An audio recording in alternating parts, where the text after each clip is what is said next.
Hey there everybody, hope your day is going well. Jacarity with Old School Gaming here, and welcome back to another PokeTalk. So, for this one, yeah, there's not any trades or even any more TMs, at least this time around.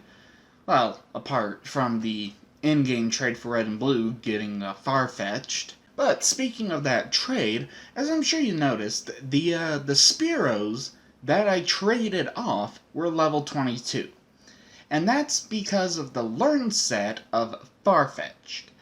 Farfetch'd will learn up to 4 moves, and then at level 23 it learns a 5th move. And when trading between games, the levels of the Pokemon are just, whatever they are. Doesn't matter. But when trading with an NPC in-game, whatever level of, the Spearow for Farfetch'd, whatever level Spearow that was given would be the level the Farfetch'd given back. So with that in mind, at level 23, Farfetch'd learns a 5th move.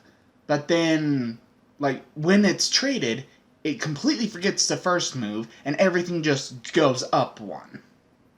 Which is honestly just stupid, but whatever. That's why I specifically got the unnamed Spearow to level 22, because that way I could decide, hey, where's, is Farfetch'd going to keep that, 5th move, or is it not, whatever. And that's also why the Abra that you saw in blue, and also the unnamed Abra in red, and even the unnamed Clefairy in yellow is, they're all going to be level 30 when traded for Mr. Mime, because Mr. Mime, once again, learns its 5th move at level 31. And that trade's actually going to be coming up pretty soon. About episode 23 to 25 for Red, Blue, and Yellow to go get Clefairy and whatnot. And of course at least on Route 5, did pass by the daycare. The daycare can be kind of good. I mean, if you have a Pokemon that's low level, you want to gain experience, just however possible without having to go through the whole, trading out while, just, oh, I want this Pokemon to gain levels, but it can't do much, so immediately switch it out, split the experience. If you don't want to do that, the daycare can be pretty good, but there are some drawbacks. For instance, Abra. Abra needs to evolve at level 16 into Kadabra in order to learn Confusion. Thing is, if, the Abra will not evolve without you there. So it's not like you can, drop it off and then come back to, oh, hey, my Abra evolved, now I have a level 20 Kadabra. Awesome. Nope, it doesn't work like that. You'll have a level 20 Abra that will never learn Confusion now. And even certain Pokemon that do, that have more moves to learn, if they're going to learn a new move, the daycare dude, he will just randomly overwrite one of the other moves, or maybe they won't learn it at all. Which, oh, well, my Pokemon didn't learn Supersonic to replace one of the 4 moves it already has. Okay, cool. But on the downside, that could also be reversed. Ah, dang it. This Pokemon learned Supersonic and replaced one of the best moves I had. What the hell? The only safe Pokemon to drop off at the daycare, pretty much at any level, would be Ditto. Because Ditto only has one move, Transform, can't learn any other moves. So, if you catch a Ditto, you're just, I don't feel like training this up, and honestly, I don't blame you. Yeah, you can drop off Ditto and then get back to it, and holy crap, look at how many levels it gained. But, technically any Pokemon would be safe to drop off, because, an unevolved Bulbasaur, the last move to learn is Solar Beam at level 36. and, like, let's say you drop off a level 40 Bulbasaur, and, there's no more moves for Bulbasaur to learn. It already has, whatever learn set you put to it, and it can just gain levels without having to worry about, oh no, is a move going to be overridden, or not learned at all, or anything like that. So, it's definitely has a few pros and has a few cons. But, if you want to drop off a Pokemon there, that's up to you. And of course, I will be grinding everyone up to level 30. Now, the way it's worded in the game, like, oh, you can only control up to level 30, beyond that they become unruly, including outsiders. But that is not the case. Any Pokemon that you personally catch, you can grind, if you have the patience, you can just grind them all the way up to level 100, just, like outside Viridian Forest, and they will still obey you. The problem is the outsider Pokemon. Once they go beyond a certain point, like without any badges, you can control up to level 10, but if they hit beyond that, then they're going to become unruly. Alright, hell, after all, there is a glitch, specifically in Red and Blue.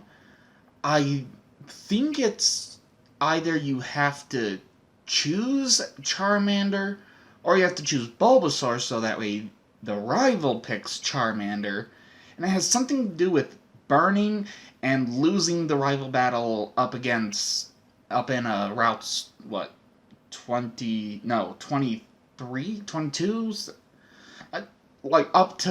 Leading up to Victory Road, right at the beginning of the game, you have to lose against your rival. It has something to do with burning, and then when you get into Viridian Forest, it activates a glitch where you run into a level 100 Gengar, level 1 Gengar, and then, but thing is, like, the game can't process a level 1, so you just, send it out first, then withdraw it immediately, and when it gains the experience, boom, level 100.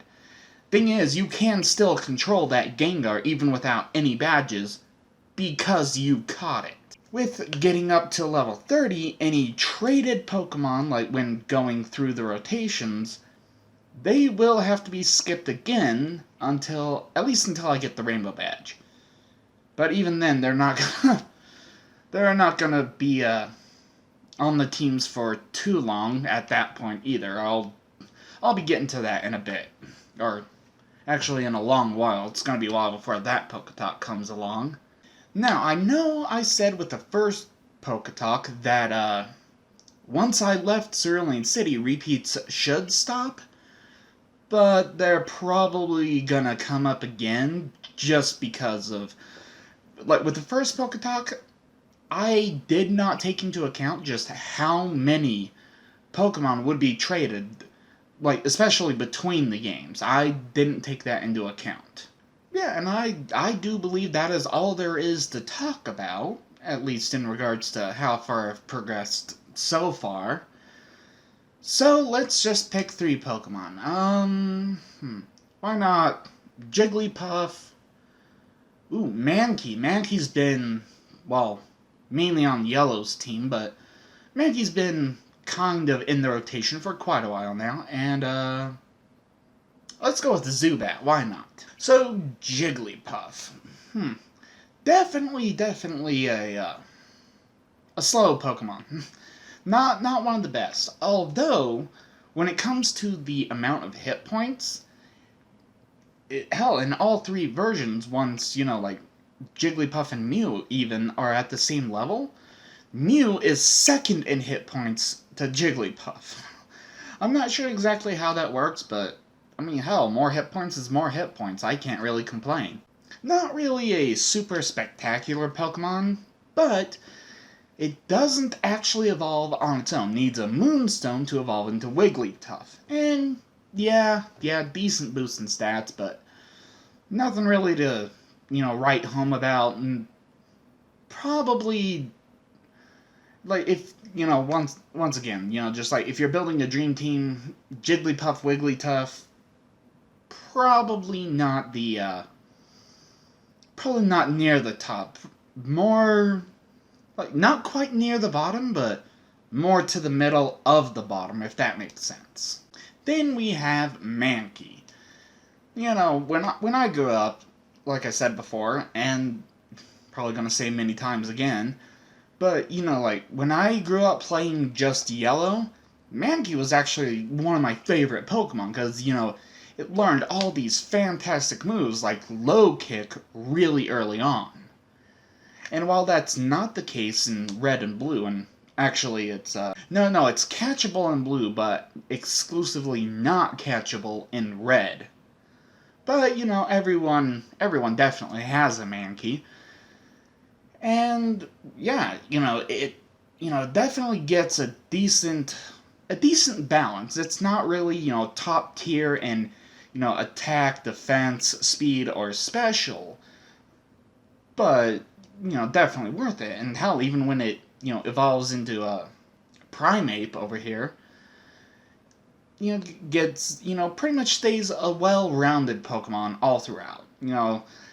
For all the fighting, well, there's not that many fighting types in First Gen, but Mankey is definitely one of the best. If you're picking just a fighting Pokemon, yeah, probably that would be one of the top choices. Not just because of how few fighting types there are, but also because, I mean, it's just, a nice, well-rounded Pokemon.